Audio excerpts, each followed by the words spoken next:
스포츠. No problem. 네, 화요일 저녁에는 이 두 분과 함께하고 있습니다. 정 PD와 김 기자. 정현호 KBS 스포츠 PD, 또 일간 스포츠 김지한 기자 나오셨습니다. 안녕하십니까? 안녕하세요. 네, 반갑습니다.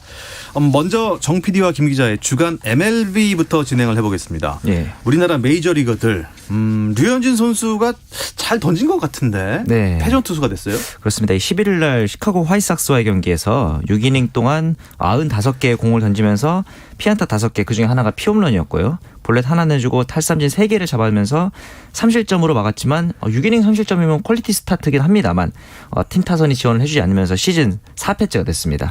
평균 자책점은 3.23에서 3.34까지 조금 올랐습니다. 일단 많이도 던졌네요. 95개나 던졌어요. 네, 그렇죠. 1회 홈런 하나를 내줬는데 야, 그리고 퀄리티 피칭을 했는데도 불구하고 좀 아쉽습니다. 그러니까 1회의 상황 때문에 결국은 좀 모든 결과가 좀 아쉽게 된 그런 이제 꼴이 됐는데요. 네. 1사 후에 당시 이제 상황을 복귀해 보면 그때 2번 타자인 예르민 메르세데스에게 좌월 2루타를 내줬고요. 네. 이후에 또 2사 2루 상황에서 호세 아브레우에게 다시 장타를 허용하면서 1실점을 했고 네. 그 뒤에 이제 다저스 시절 동료였던 이 야스마니 그랜달에게 5월 투런 홈런을 내줬습니다. 좀 이런 상황들이 좀 다 아쉬웠지만은 특히나 류현진 선수는 그 전에 그러니까 그랜달한테 홈런을 맞았던 것보다가 이 아브레우한테 2루타를 맞았던 게 좀 뼈 아팠다. 네, 좀 그런 어떤 이야기를 이제 했었는데 그러니까 네. 그만큼 류현진 선수 본인도 참 많이 아쉬워했던 1회였습니다. 저는 오히려 그 메르세데스에게 내준 선제 2루타가 저는 이거 2루타 아니라고 보거든요. 왜냐하면은 당시 이 토론토의 좌익수였던 로데스 구리엘 주니어의 스텝을 당시 보면은 거의 그 사회냐고 외야수의 스텝이었어요. 완전 뒷걸음질 치면서. 네. 그 메이저리그에서 기대할 수 있었던 수비라기보다는 좀 너무 아쉬운 실책성 플레이였거든요. 네. 이때만 좀 첫 단추만 잘 꿰었어도 류현진 선수 좀 더 호투하지 않았을까 하는 좀 아쉬움이 남더라고요. 2루 송구를 재빨리 했으면 네, 그렇죠. 그냥 단타로 만들어서. 그렇죠. 하지만 결과는 결과니까요. 그렇죠. 네, 뒤집을 수 없습니다. 토론토 공격의 핵심 하면은 이 블라디미르 게레로 주니어 아닙니까? 그렇죠. 근데 류현진 선수가 안 나올 때만 잘 치는 것 같아요. 그러니까. 근데 이게 뭐 게레로 주니어만 그런 건 아니고 네. 이 토론토 자체도 지금 류현진 선수한테 득점 지원을 이길 때는 5경기에 40점 해주고 지는 경기 4경기에서는 7점밖에 지원을 못 해주고 있어요. 근데 그중에 그 핵심이 사실 이 블라디미르 게레로 주니어 있긴 하죠. 류현진 선발 경기에서 홈런이 하나도 없습니다. 근데 이 선수가 홈런을 못 치는 선수냐 지금 홈런 1위예요. 22개의 홈런으로 1위입니다. 그러니까요. 네. 이 홈런 1위가 그렇죠. 왜 류현진 선수만 나오면 홈런을 못 치냐 이거죠. 타율도 2할 4푼 5리기 때문에 좀 낮고 여담으로 이 아버지였던 블라디미르 게레로 자체도 박찬호 선수도 굉장히 강했어요. 그렇죠. 이쯤 되면 우리나라한테 약간 악감정이 있는 게 아닐까 싶을 정도인데. 설마 그렇겠습니까? 그렇죠. 그러니까 네. 토론토의 전체 타선을 보면 또 말이죠. 이 류현진 선수에 대한 득점 지원이 5.40인데 이게 아메리칸 리그에서는 13위의 기록이고요. 네. 이 다른 선발 자원, 이 스티븐 마츠가 현재 7승 거두고 있거든요. 맞아요. 이 마츠가 나왔을 때는 9이닝 기준으로 해서 7.88득점. 잘 주네. 네, 전체 아메리칸 리그 2위입니다. 그러니까 그만큼 지금 류현진 선수가 좀 이렇게 등판할 때 본인은 어느 정도 성적을 내고 있는데 네. 예, 타선이 좀 이렇게 막 이렇게 터지지 않을 때가 참 많이 답답하기만 합니다. 어쩔 수 없이 에이스는 에이스를 만나는 게 또 숙명이긴 하니까요. 그렇죠. 그렇죠. 하지만 또 이제 토론토 자체가 기복이 좀 타격 자체가 굉장히 네. 심합니다. 예. 그래서 그런 것 같기도 하고요. 게레로 주니어 선수 얘기 잠깐만 더 해볼게요. 네. 블라디미르 게레로. 이 뭐 이름이나 성을 보면은 네네. 어느 나라 사람인가요? 이제 그 국적은 도미니카인데 이 블라디미르 게레로 시니어죠. 이제 예전에 몬트리올과 에인절스 뛰었던 이 네. 블라디미르 게레로의 아들입니다. 근데 이제 현재 기록을 보면은 트리플 크라운을 눈앞에 두고 있어요. 어제 이제 5타수 3안타를 쳤고 홈런 하나 있었고 오늘도 홈런을 쳤습니다. 그렇죠. 그래서 네. 22개가 됐는데 이게 또 토론토 사선 기복이 있다고 말씀드렸잖아요. 이 블라디미르 게레로 주니어의 홈런 하나가 유일한 점수였어요. 어제는 18득점을 했는데 네. 토론토 타선이 이렇습니다. 아무튼 그렇고 오늘 1대2로 졌죠. 그래서. 그러니까 네. 말이에요. 타율은 1위, 타점은 1위, 홈런 1위, 최다 안타 1위, 출루율도 1위. 심지어 지금 진행되고 있는 올스타 득표율도 1위. 모든 게 다 1위인데 이대로 트리플 크라운을 따내게 되면은 2012년 미겔 카브레라에 이어서 45년 만에 최연소 트리플 크라운을 하게 되고 최연소로 넘어가면은 더 심합니다. 1909년이에요. 그러니까 한일 합방 전입니다. 당시에 이 타이코비 23살의 트리플 크라운을 기록했는데 만약에 블라디미르 게레로 주니어가 기록을 하게 되면 22살에 최연소 트리플 크라운을 기록을 하게 됩니다. 오, 아니 아버지도 야구를 잘했나요? 그렇죠. 이 통산 타율이 3할 1푼 8리였고요. 네. 통산 2,590개 안타에 449개 홈런 쳤고요. 네. 2018년에 명예전당에 입성한 그렇죠. 스타입니다. 예, 뭐 과거에 2004년에 아메리칸 리그 MVP도 받았고요. 그렇지만은 아버지는 타율 홈런 타점에서 한 번도 한 시즌 리그 1위 한 적이 없었습니다. 그렇죠. 그 기록을 그러니까 아버지가 못했던 것을 지금 아들이 지금 해내려고 하고 있고 지금 이 추세만 놓고 본다면 네. 아마 이 기록이 하나 세워질 것 같습니다. 사실 이 블라디미르 게레로 아버지 같은 경우에는 이미지가 배드볼 히터라 그래서 출루율이 굉장히 낮았어요. 볼도 다쳐가지고 안타 만들고 그렇죠. 이런 네. 편인데 지금 이 블라디미르 게레로 주니어가 출루율까지 1위하고 있다는 지금 가정 좀 이색적입니다. 근데 이제 반면에 아버지는 굉장히 수비도 잘했고 특히 어깨가 좋아서 외야에서 이제 송구를 잘했는데 이 네. 블라디미르 게레로 주니어는 수비가 좀 안 돼서 아직까지는 수비에서 좋은 모습을 보이지 못하고 있고 한 가지 좀 안 좋은 점이 닮았어요. 두 선수 다 얕은 부상들이 좀 많았거든요. 그래서 잔부상들이 좀 많다는 점은 이제 블라디미르 게레로 주니어가 좀 걱정해야 될 부분입니다. 자, 김하성 선수의 지난 한 주간은 어땠습니까? 김하성 선수 지난 12일에 매치와의 경기에서 4경기 만에 선발 출장을 했고요. 이 경기에서 1안타를 기록을 했습니다. 네. 그러다가 바로 또 14일 매치전에서는 2타수 무안타 그러면서 현재 타율이 아직까지는 조금 낮은 2할 8리를 현재 기록을 하고 있습니다. 네, 저는 보면서 레그킥을 하지 않기 시작했더라고요. 토탭이라고 해서 다리를 들지 않고 치는 과거에 그 강정호 선수가 이런 식으로 좀 치는 습관이 있었거든요. 네. 한참 풀리지 않을 때. 네. 그러면서 조금씩 장타를 벌이고 출루를 시작하면서 네. 적응을 한 이후에 장타를 치는 아마 강정호가 적응했던 길을 김하성도 준비를 하고 있는 것 같더라고요. 레그킥을 찬다는 거는 세게 치겠다는 건가요? 그렇죠. 힘을 좀 더 그렇죠. 많이 모아놓고 세게 치겠다는 얘기인데 그만큼 몸도 많이 흔들리고 타이밍이 좀 늦을 수도 있기 때문에 좀 정확도는 떨어지게 되죠. 아무래도 그러니까 김하성 선수가 메이저리그에 이렇게 적응을 하려면 그러니까 이런 변화가 필요하다라는 것을 좀 어느 정도 인지를 한 것 같아요. 네, 특히나 이제 맞습니다. 공격적인 부분에서 그래서 이런 변화를 조금 주려고 하는 것 같습니다. 자, 우리 양현종 선수 어떻습니까? 12일 만에 이제 불펜에서 오랜만에 모습을 보였는데 또 부진했어요. 이 다저스를 상대로 했는데 1과 3분의 1이닝 동안 안타 4개를 맞았고 볼넷 2개 내주면서 아까 4개의 안타 중에서는 피홈런이 2개였거든요. 네. 푸올스 그리고 스미스에게 두 개 피홈런을 허용했는데 저는 이 두 번째 허용한 피홈런 이후에 좀 수습을 잘했으면 괜찮았을 텐데 두 번째 피홈런 이후에 안타, 볼넷, 폭투까지 이어지는 모습은 어떻게 보면 다저스 입장에서는 조금 부정적으로 생각을 할 수 있겠다 이런 생각도 들었고 근데 이날 뭐 양현종 이후로 모든 투수들이 다 부진했는데 가장 잘 던진 투수가 누구였냐면 마지막에 던졌던 찰리 컬버스. 아, 그렇습니까? 이 선수가 근데 야수예요. 네. 투수가 아니고 네. 내야수인데 내야수인데. 이 선수가 구속이 140km가 나오니까 텍사스 팬들이 보면서 야 그냥 컬버슨이 투수를 하는 게 더 낫겠는데 뭐 이런 얘기까지 할 정도로 이날 텍사스의 투수들이 좀 전반적으로 부진한 모습을 보이긴 했습니다. 그렇군요. 양현종 선수 얘기를 듣고 있는데 갑자기 화면에서 숫자가 이렇게 바뀌었습니다. 그러네요. 네. 예. 지금 대한민국과 가나 올림픽 대표팀 평가전이 제주 월드컵 경기장에서 벌어지고 있는데 네. 조금 전 정우영 선수가 골대 맞고 흘러나온 공을 아주 그냥 재치 있게 잘 재치 있게 돌파해서 넣었습니다. 1대 0. 네. 전반 40분 정도에 네. 기록을 했습니다. 잘하고 있네요. 후반에도 계속 점수를 했습니다. 최지만 선수는 화려하게 복귀를 했습니다. 네, 최지만 선수 오늘 시카고 화이트삭스와의 경기에 복귀를 했고요. 네. 1루수 겸 3번 타자로 곧장 선발 라인업에 이름을 올렸습니다. 안타는 없었는데 볼넷 2개 기록했고요. 결국은 타율은 조금 낮아졌습니다. 2할 9푼 1위. 하지만 9회 말 수비가 아주 돋보였습니다. 네. 이 선두 타자였던 호세 아브레우의 잘 맞은 땅볼 타구를 다이빙 캐치로 잘 낚아내면서 잡아내서 또 박수를 받았던 복귀전이었습니다. 네, 그렇게 화려하게 복귀를 한 최지만 선수에 이어서 네. 김광현 선수는 내일 복귀하죠? 네, 내일 오전 9시에 마이애미와의 경기에 복귀를 합니다. 저번에 허리 통증을 호소하면서 이제 부상자 명단에 오른 이후에 11일 만에 등판인데요. 내일 하필 또 류현진 선수랑 동시 출격을 출격하죠. 하게 됩니다. 그래서 근데 이제 이 류현진과 김광현의 동시 출격이 지난 6월 5일에도 있었는데 그때는 둘 다 졌거든요. 그래서 조금 걱정이 되긴 합니다만 맞네요. 작년 9월 25일에는 이 두 선수가 동반 승리를 가져갔어요. 그래서 어게인 0925 작년 9월. 그렇죠. 작년 9월 25일처럼 동반 승리를 거뒀으면 하는 좀 마치 바람이 비밀번호를 푸는 것 같은 그런 느낌입니다. 0925. 지난 6월 5일 날은 잘못했습니다. 네, 잘하겠죠. 김광현 선수 그때 부상이 큰 부상이 아니었나 봐요. 그렇죠. 경미한 부상이었기 때문에 이제 한 번 정도 로테이션을 걸은 이후에 이번에 다시 선발진에 합류를 했습니다. 네. 요즘 메이저리그 판도는 어떻습니까? 네, 현재 내셔널리그에서는 시카고 컵스가 중부지구에서 5연승을 달리면서 결국 공동 선두까지 올라섰습니다. 그렇죠. 지금 미러키와 공동 선두까지 나섰고 그 사이에 세인트루이스는 3연패를 당하면서 4위까지 내려갔습니다.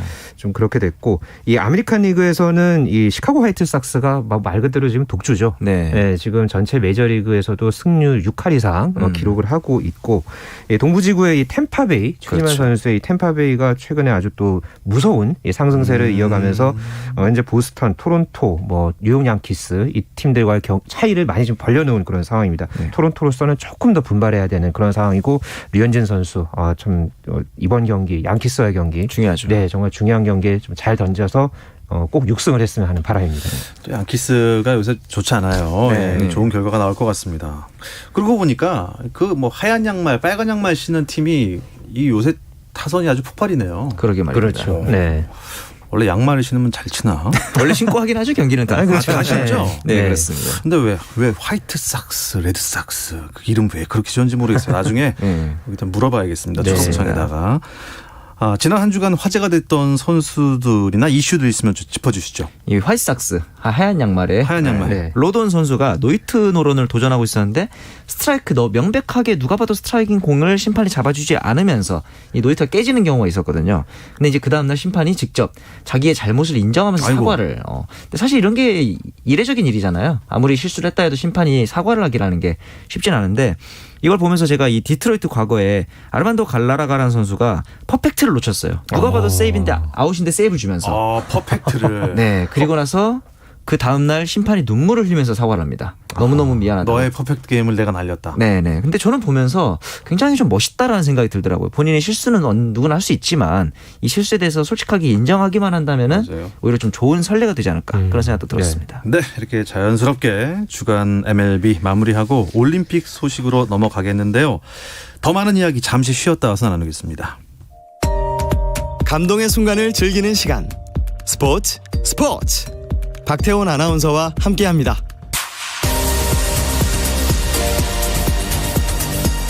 자, 올림픽 소식으로 자연스럽게 넘어갈 수 있는 건 다 저 축구 때문입니다. 잘하는 선수는 잘하네요. 네. 네. 조금 전에 이강인 선수가 아주 이 왼발로 절묘하게 지금 감아차서 슈팅을 했는데 지금 가나 골키퍼가 아주 선방을 했습니다. 맞습니다. 저거 진짜 선방이네요. 그 골문 골대 끝에 네. 모서리에 있는 네. 그렇죠. 딱 그 공 하나 들어갈 공간으로 쳤는데도 이번 공격의 마지막 공격을 하고 아마 전반이 끝날 것으로 보이네요. 벌써 지금 추가 시간이 주어졌군요. 전반 46분 네. 55초 지나고 있습니다. 자, 어떤 스포츠 이야기도 나눌 수 있는 시간 정 PD와 김 기자 듣고 계십니다. 정현호 KBS 스포츠 PD, 일간 스포츠 김지한 기자와 함께하고 있는데요. 축구도 이 평가전이 끝나면 이제 최종 엔트리가 발표가 되겠죠. 그렇죠. 네. 이달 30일에 발표가 됩니다. 네. 테니스도 네. 이게 컷오프 올림픽 축전 네네. 컷오프를 세계 랭킹으로 기준을 삼는군요. 맞습니다. 이번에 그 프랑스 오픈이 끝나고 세계 랭킹이 발표가 됐죠. 네. 역시 이제 우승자인 조코비치가 1위를 수상했고 메드베데프, 나달이 2, 3위로 이었고 준우승했던 치치파스가 4위로 올라왔고 네. 페더러가 8위를 차지했고요. 아시아 선수 중에서는 이 일본의 니시오카 요시히토가 56위 그리고 우리나라의 권순우 선수가 3라운드를 이번에 통과하면서 79위까지 랭킹을 끌어올렸습니다. 조코비치 얘기 나왔으니까 네. 프랑스 오픈 우승 이야기 잠깐 하고 넘어갈게요. 네. 조코비치가 저는 우승을 참 자주 여러 번 많이 한 줄 알았더니 프랑스 오픈은 5년 만에 우승한 거네요. 그러니까 프랑스 오픈은 원래 그 흑신이죠. 맞습니다. 그 라파엘 나달의 동무대나 다름없는 그런 대회였고요. 네. 근데 나달을 조코비치가 4강전에서 이겼죠. 명경기였죠. 그리고 결승도 정말 대단했습니다. 네. 이 상대인 치치파스를 상대로 원래 먼저 2세트를 내줘서 거의 끝난 거 아니냐 이렇게 봤는데 나머지 3세트를 6대3, 6대2, 6대4 그러니까 5세트 다 치르는 동안에 4시간 11분 걸렸고요. 이 경기를 결국은 조코비치가 가져왔고 해냈습니다. 네. 이렇게 되면서 2016년 이후에 5년 만에 프랑스 오픈 정상에 올랐고요. 네. 앞서서 또 호주 오픈에서 9차례, 윈블던에서 5차례, US 오픈에서 3차례 이렇게 정상에 올라서 이렇게 메이저 대회에서 2번 우승을 그러니까 각각 다 한 네, 2번 이상. 이런 또 새로운 기록을 또 세운 것도 상당히 눈길을 모았습니다. 네, 사실 나달을 이긴 선수가 클레이 코트에서 딱 2번밖에 없었어요. 근데 이 103승 2패인가 그럽니다. 나달이. 그렇죠. 엄청난 네. 기록인데 이 2번 모두 우승을 못했었거든요. 그 전까지. 나달을 이기면 우승을 못한다. 이 기록도 이번에 조코비치가 깼습니다. 이야, 참 그래도 깨기가 엄청 힘들었나 봐요. 네. 4시간이 넘는 혈전에 그것도 네, 그렇죠. 세트 스코어 2대 0으로 지고 있다가 이거 네. 역전했으니. 그런데 4대 메이저 대회를 모두 2번 이상씩 우승하는 네네. 진기록을 남겼다고 하셨는데 그럼 네. 뭐 나달, 페더러, 뭐 사실 안드레아 이 가시 뭐 없었습니까? 세 그전에? 명이 요즘에 이제 3대 테니스 선수라 그래서 나달, 페더러, 조코비치인데 네. 나달이 나달이 클레이 코트에 강한 만큼 잔디에 약하고 그만큼 페더러는 또 잔디에 강한 만큼 클레이 코트는 굉장히 약한 편이거든요. 그렇죠. 승률이 네. 예, 한 코트에서는 90%가 넘고 80%가 넘지만 이 조코비치 같은 경우는 클레이와 하드 코트에 모두 강하기 때문에 앞으로도 이 기록을 깰 수 있는 사람은 조코비치밖에 없지 않을까 이런 예상이 좀 있더라고요. 어쨌든 그러니까 프로 선수들의 메이저 대회 출전이 허용되고 나서 이 기록을 세운 거는 조코비치가 처음이기 때문에 맞아요. 예, 당분간 이 조코비치가 사실 페더러는 조금 이제는 그 하향세라고 볼 수 있죠. 하향세라고 볼 수 네네. 있고 나달도 조금은 체력적으로 좀 부침 현상이 좀 있거든요. 네네. 그런 걸 본다면은 조코비치가 여기서 더 많은 우승을 할 거라고 본다면 이 기록이 또 어느 정도까지 또 이어질지 아주 기대가 됩니다. 네. 올림픽에 출전을 할까요, 조코비치가? 뭐 아직까지 확정적으로 나간다 나가지 않겠다 이야기는 없긴 한데 네. 아마도 이 골든 그랜드슬램을 위해서는 나갈 가능성이 높습니다. 참고로 이 그랜드슬램이라는 게 뭐냐면은 캘린더 그랜드슬램이라 해서 한 해에 열리는 4개의 메이저 대회를 모두 섞어나는 거를 캘린더 그 해에 그랜드슬램. 다 하는 그렇죠. 거. 네. 이거는 매년 할 수 있겠죠. 그런데 여기다가 올림픽 4년에 한 번 열리는 올림픽까지 따내게 되면 우리가 이제 흔히 골든 그랜드슬램이라 부르는데 네. 요거는 뭐 하고 싶어도 할 수 있는 게 아니죠. 왜냐하면 올림픽이 4년에 한 번밖에 없기 때문에. 네. 참고로 이 2016년에 지난 올림픽 때 이제 호주 오픈, 프랑스 오픈을 모두 조코비치가 우승을 했어요. 네. 그런데 올림픽을 영국의 앤디 머레이가 우승을 하면서 골든 그랜드슬램까지는 따내지 못했었죠. 이번에 그러면 가능할 것 같기도 그러니까 이 하고. 골든 그랜드슬램이 남자부에서는 아직 한 번도 안 나왔어요. 여자부에서는 과거에 이 1988년에 슈테피 그라프가 서울올림픽까지 재패하면서 슈테피 4대 그라프. 메이저 대회와 골든 그랜드슬램을 유일하게 달성을 했고요. 네. 남자부에서 만약에 조코비치가 이 기록에 도전해서 달성한다면 세계 테니스 역사상 처음 있는 일입니다. 그러네요. 야, 기대를 해보겠습니다. 오랜만에 듣는 이름이네요, 슈테피 그라프.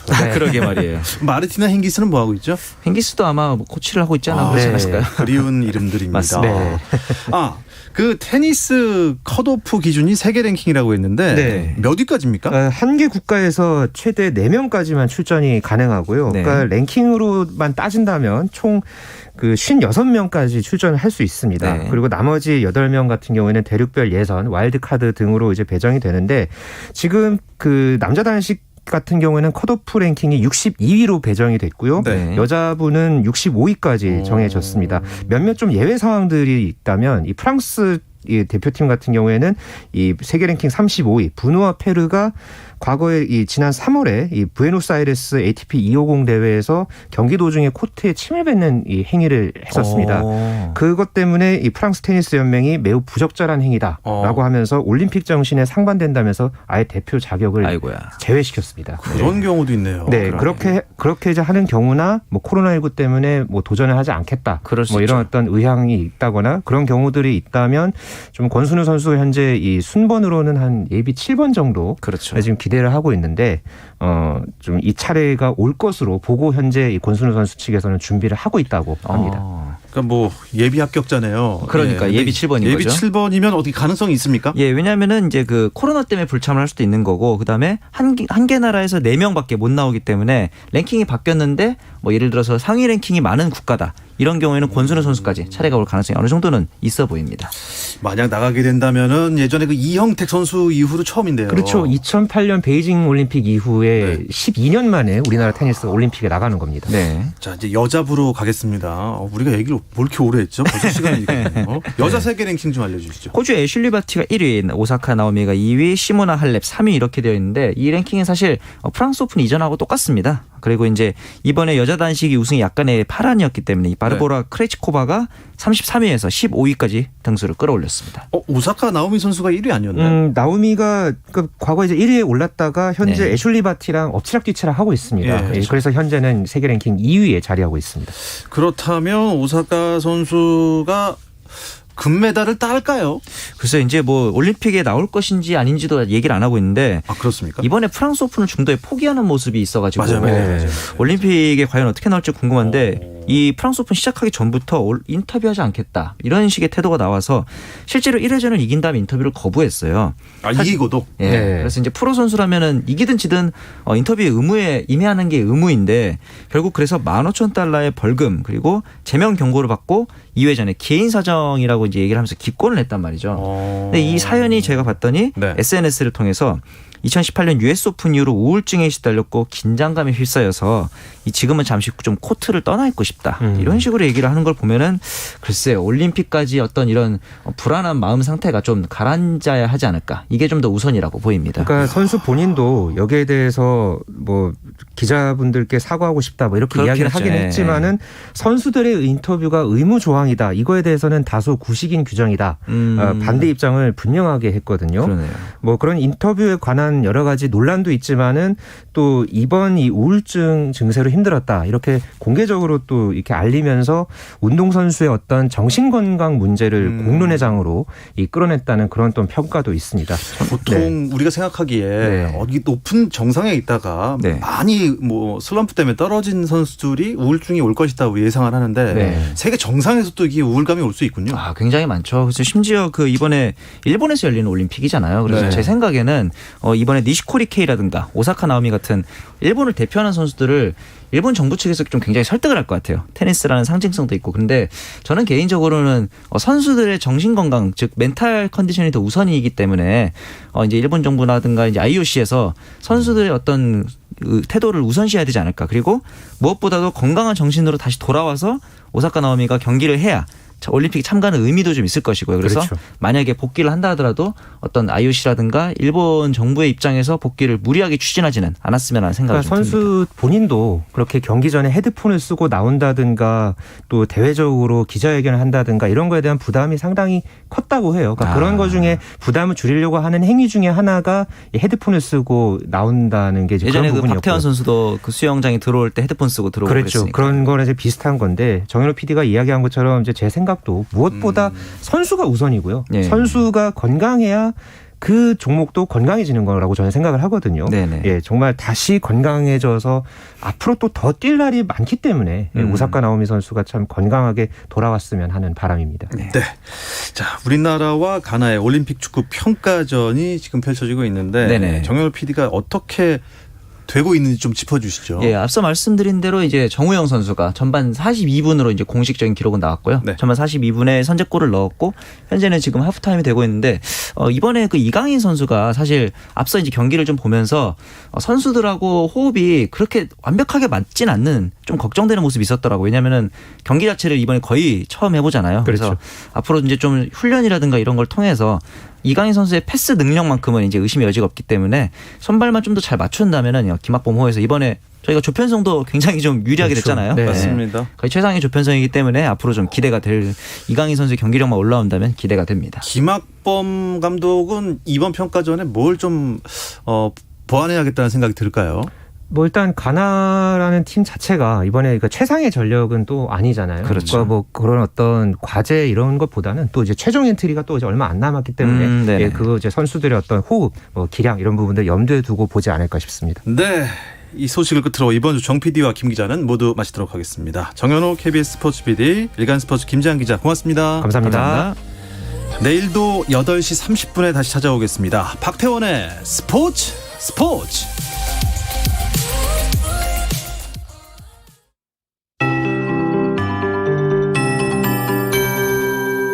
KBS 58분 날씨.